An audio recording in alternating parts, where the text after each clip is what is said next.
Hello everyone and welcome to the channel. Today Google released Android 17 Beta 4 that I have here on my 10 Pro XL to show you all the new changes. So without further ado, let's jump in.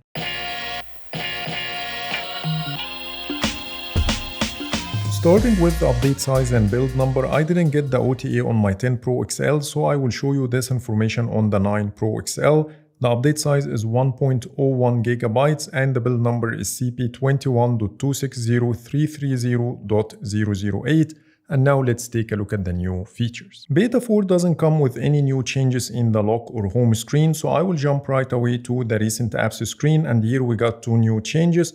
The first one is related to the split screen view. Now when you tap on the handle, it reveals two arrows to resize the apps in increments, as you see now on the screen.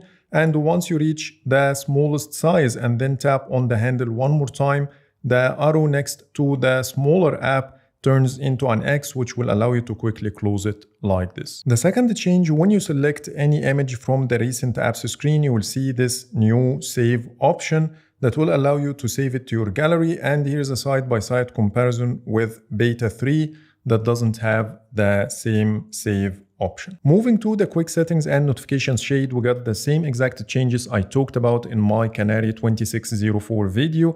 The first one is when you enable the do not disturb, you will see this updated message on the screen. For reference, here is how it looks on Android 17 Beta 3.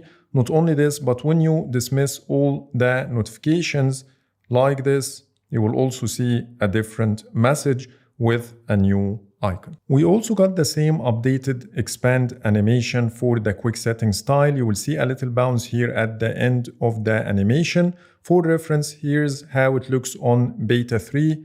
We don't have the same bounce, but now when you expand and collapse in Beta 4, you can see this little bounce at the end. Moving to the media controls, you will see two new changes. First, the media control buttons are now using a lighter color to match the album art. Plus, the album art itself is now darker with Beta 4. Plus, the screen recorder got some visual enhancements. When you tap on both at the same time, you will see a totally different animation with Beta 4. Also, when I tap somewhere on the screen to dismiss the card, you will also see a different animation. Previously, it used to fade out, while currently the card moves towards the top. Plus, the animation with Beta 4 is faster. And when you compare the two cards, you will see here that Beta 4 has a wider and shorter card to give more space to the drop-down menu and increase the margins at the edges. Similarly, when you start the recording and then tap on the chip, you will see totally different animations. Beta 4 gives you this little bounce and fast animation when you tap on it, while previously it used to be much slower and the card fades away when you dismiss it. Not only this, but when you tap on the gear button, you will also see a different animation with Beta 4. And the last change I'm going to show you in this area is the updated Android 17 system icon. You will usually see this icon when you connect your phone to a PC or when you get the finishing system update notification. Now let me show you some random tweaks here and there that are exclusive to Android 17 Beta 4. Even Canary 2604 didn't get them. And the first thing I will start with is the volume panel. When you compare this to Beta 3, you will see it's now slightly longer, plus the buttons at the bottom are also bigger. Not only this, but when you expand the media output switcher and then dismiss it on both, you will see that Beta 4 has this little bounce at the end when you tap on the done button. And here's how it looks one more time. And when you copy text in Beta 4, you will see here that the bubble is now using a white color for the text and the icons, while previously it used to be in black color, and that makes the text more readable with Beta 4. But there is only one feature we got from Canary, which is the new X added to the biometrics authentication card, which we didn't have in Beta 3. On a side note, if you like my wallpapers, let me give you a sneak peek at the latest ones added to the Wallpapers by In-Depth Tech Reviews app. You've seen some of them throughout the video. Plus, you have the ability to download any of these wallpapers locally on the device, which will allow you to apply the wallpapers effect on them. Like in my case here, And as you see, the wallpaper animates really well. So if you want to give it a try, you will find Google Play Store download link in the description. And now let's get back to the video. And now let's talk about the new changes under settings. And the first thing I noticed here is the slower animation you get when you navigate between pages. So for example, when I tap on network and the internet at the same time on both, you'll see that beta 4 takes a little bit more time to open the page. And that's because the animation that takes place when I tap on the item takes a longer time before opening the page itself, while previously it was faster. The second change is under passwords and passkeys, and when you tap on the autofill service and then go to preferences, you will see a brand new toggle here called verify before filling passwords that we didn't have before. And lastly, Android 17 Easter egg got updated, so when you tap the version number multiple times and connect all the dots, it will show you the Android 17 logo. Then when you tap and hold on the logo, you will get a really nice haptic feedback with this animation, and then it will take you to the same spaceship game we have in Android 16. So these are all the new changes I spotted in Android 17 Beta 4. Now let me show you the 15 bug fixes that come with this build. The first one is a fix for an issue where web URLs were automatically included when sharing screenshots from the capture preview. An accessibility issue caused the device to become completely unresponsive and unusable.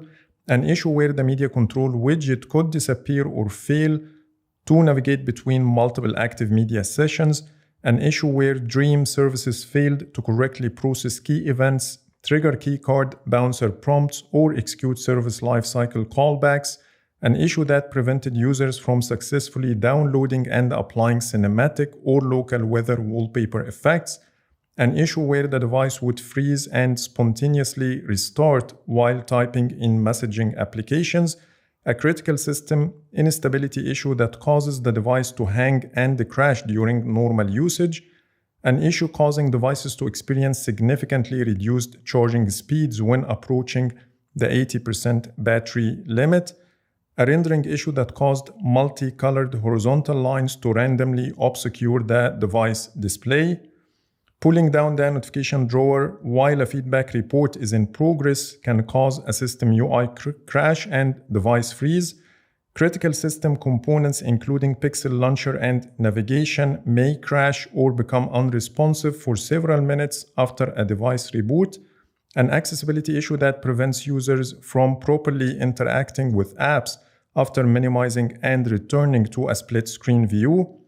An issue that prevented Bluetooth from being re-enabled after it was turned off via the system settings or quick settings panel.